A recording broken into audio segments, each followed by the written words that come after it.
తిరుపతిలోని శ్రీ తాతయ్యకుంట గంగమ్మ ఆలయం జాతరకు ముస్తాబవుతోంది.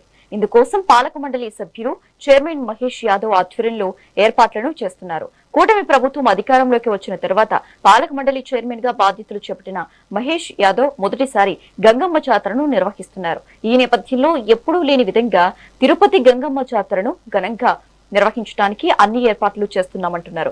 సంస్కృతి సాంప్రదాయాలు ఉట్టుపడే విధంగా కళా బృందాలతో జాతరను నిర్వహిస్తున్నామంటున్న ఆలయ చైర్మన్ మహేష్ యాదవ్ తో మా ప్రతినిధి Ramana Kumar face to face. Tirupati గ్రామ దేవతగా పిలువబడే తాతయ్యగుంట గంగమ్మ జాతర అంగరంగ వైభవంగా జరపడానికి పాలక మండలి అనేక సన్నాహాలు చేస్తున్న పరిస్థితి అయితే ఉంది. పాలక మండలి చైర్మన్ నయనార్ మహేష్ యాదవ్ మనతో పాటు ఉన్నారు.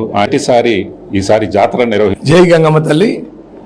గతంలో ఎన్నడూ లేని విధంగా మా పాలక మండలి ఏర్పాటైన తర్వాత మేము ఆలయ అభివృద్ధి ధ్యేయంగా పనిచేస్తున్నాం. ఇందులో భాగంగా ఈశాన్యం సైడ్ ఉన్న ఒక బిల్డింగ్ని కొని దాన్ని కూడా పార్కింగ్ యూజ్ చేస్తున్నాం.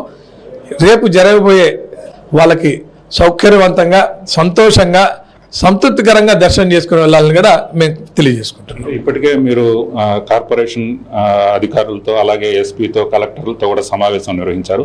ఈ సమావేశంలో ఎటువంటి నిర్ణయం తీసుకున్నారు? అంటే పెద్ద ఎత్తున అంటే తెలుగు రాష్ట్రాల నుంచే కాకుండా దేశ విదేశాల నుంచి కూడా తిరుపతిలో బంధువుల ఇండ్లకి ఎక్కువ మంది రాక వచ్చే పరిస్థితి ఉంటుంది. అలాంటప్పుడు ఇక్కడ ఎలాంటి ఏర్పాట్లు అంటే సెక్యూరిటీ పరంగా కావచ్చు, ప్రభుత్వ పరంగా కావచ్చు, ఎలాంటి చర్యలు తీసుకున్నారు? మనకి యాక్చువల్లీ అన్ని ప్రభుత్వ శాఖల అందరూ సహకారంతో, ముఖ్యంగా టీటీడీ వారి సహకారం, వాళ్ళు చలువు పందిళ్ళు, లైటింగ్స్, ఫ్లవర్ డెకరేషన్ వాళ్ళ సహకారంతో నిర్వహించుకుంటున్నాం. అదేవిధంగా చైర్మన్ గారిని మేము రిక్వెస్ట్ చేసుకున్నాం, సార్ ఈసారి లైటింగ్స్ ఓన్లీ ఈ 4 వీధులు కాదు, తిరుపతి మొత్తం ఉండేటట్టుగా, మొత్తం తిరుపతి జాతర అనేది 4 వీధులకు సంబంధించింది కాదు, ఈ గ్రామ దేవత కాబట్టి తిరుపతి అంతా కూడా మొత్తం లైటింగ్స్ దీపాలంకరణ చేయమని చెప్పని రిక్వెస్ట్ చేశాం. దానికి ఆయన కూడా సానుకూలంగా స్పందించి వెంటనే అధికారులకు కూడా ఆదేశించడం జరిగింది.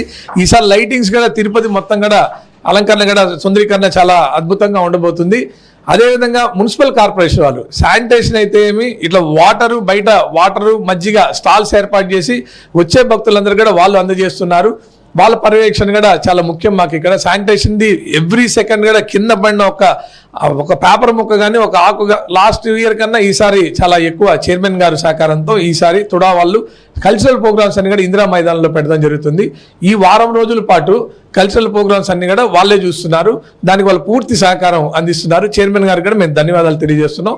ముఖ్యంగా చెప్పాల్సింది పోలీస్ శాఖ వారు ఎస్పీ గారు ఆల్రెడీ లాస్ట్ వీకే వచ్చి ఇక్కడ పర్యవేక్షించి మొత్తం కూడా ఇక్కడ చెక్ చేసుకుని ఎలా చేయాలి, భక్తులకు ఇబ్బంది లేకుండా క్యూ లైన్స్ గతంలో అంతా కూడా లోపల నుంచే ఉండేది, ఈసారి ఆ విధంగా కాకుండా క్యూ లైన్స్ బయట నుంచి తీసుకుని వస్తున్నారు.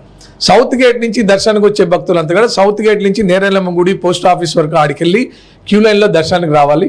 ముందర పొంగల్ పెట్టుకునే భక్తులకు కూడా మేము మరి ఒకసారి కూడా విజ్ఞప్తి చేస్తున్నాం, భక్తులు వచ్చే పొంగల్ గంపతో వచ్చే భక్తులందరూ కూడా ముందర అమ్మవారికి పొంగల్ పెట్టి మళ్ళీ సౌత్ గేట్లో ఉన్న నేరాలమ్మ గుడి వరకు వెళ్ళి ఆ నుంచి క్యూ లైన్లో రావాలని కూడా మేము వినియోగించుకుంటున్నాం. వాళ్ళకి కూడా ఎటువంటి అసౌకర్యం లేకుండా ప్రభుత్వ శాఖలందరి సహకారంతో. ఇంకా ముఖ్య విషయం కలెక్టర్ గారు ఏదున్నా మేము అడగడం ఆయన ఇమీడియట్లీ రెస్పాండ్ అయ్యి ఏదున్నా ఆయన చేస్తున్నారు. మీరు ఎంతనా చేయండి, ఈసారి బ్రహ్మాండంగా అద్భుతంగా చేయాలి, దానికి సంబంధించిన ఎంత ఖర్చు అయినా కూడా ప్రభుత్వం భరిస్తుందని చెప్పని కలెక్టర్ గారు చెప్పింది. కలెక్టర్ గారికి కూడా నా ప్రత్యేక ధన్యవాదాలు తెలియజేసుకుంటున్నాను. అంటే టీటీడీ నుంచి సారే ఏ రోజు తీసుకురాబోతున్నారు? అంటే ప్రధానంగా వెంకటేశ్వర స్వామి చెల్లెలుగా భావించే ఈమెకు టీటీడీ నుంచి ఎప్పుడు సారే తీసుకురాబోతున్నారు? ఎలాంటి ఏర్పాట్లు చేశారు దానికి సంబంధం? టీటీడీ సారా 9వ తారీఖున శనివారం సాయంత్రం 4 గంటలకి సారిక గోవిందరాజ ఆలయం దగ్గర టీటీడీ చైర్మన్ గారు, ఈఓ గారు, జేఈఓలు స్వయంగా వాళ్ళు అందిస్తారు. ఆ శేషవస్త్రాలని మేము కర్నాల వీధి, బేరి వీధి, గాంధీ రోడ్డు, మండల్ వీధి, పెద్దకాపు వీధి అక్కడి నుంచి గుడికి తీసుకొని ఒక ఊరేగింపు, అది ఎట్లా ఉత్సవం తిరుమల బ్రహ్మోత్సవాల తరహాలో అంబరాన్ని అంటే విధంగా మేము ఈసారి నిర్వహించాలని చెప్పనేసి చాలా పకడ్బందీ ప్రణాళికతో వెళ్తున్నాము.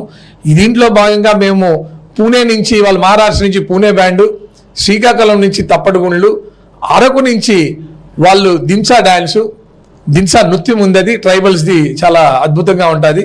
కొమ్మకొయ్య అని చెప్పనేసి ట్రైబల్స్ దాన్ని తీసుకుని వస్తున్నాం. పుదుచ్చేరి నుంచి వాళ్ళు తెప్పాటం తీసుకుని వస్తున్నాం. ఇట్లా చాలా మంది కళా బృందాలతో మేము ఈసారి తిరుమల తరహాలో నిర్వహించాలని చెప్పి కూడా మేము ప్లాన్ చేసుకుంటున్నాం. ఏదైతే తాతయ్యగుంట గంగమ్మ ఆలయ జాతరను అంగరంగ వైభవంగా నిర్వహించడానికి అన్ని ఏర్పాట్లు చేస్తున్నాము. దీనికి అన్ని ప్రభుత్వ శాఖలతో పాటు టీటీడీ సహకారం కూడా అందిస్తుంది. అలాగే దేశవ్యాప్తంగా ఉన్న ఏదైతే కళా బృందాలు ఉన్నాయో వాటన్నిటిని కూడా కళా బృందాలు ప్రదర్శించే విధంగా అన్ని ఏర్పాట్లు చేస్తున్నాము. భక్తులు సంయమనం పాటించి జాతరలో పాల్గొని విజయవంతం చేయాలని కూడా చైర్మన్ మహేష్ యాదవ్ కోరుకుంటున్న పరిస్థితి. మొత్తం మీద జాతర మహోత్సవం దాదాపు 5వ తేదీ చాటింపుతో ప్రారంభమవుతుంది. అలాగే 13వ తేదీ చెంప నరుకుడు కార్యక్రమంతో కూడా ఈ జాతర ముగింపుకు అన్ని ఏర్పాట్లను కూడా ఏదైతే పాలక మండలి సంసిద్ధమై ఏర్పాట్లను వేగవంతంగా చేస్తున్న పరిస్థితి అయితే ఉంది. వీడియో జర్నలిస్ట్ భాస్కర్తో రమణ కుమార్, మెగా 9 టీవీ, తిరుపతి.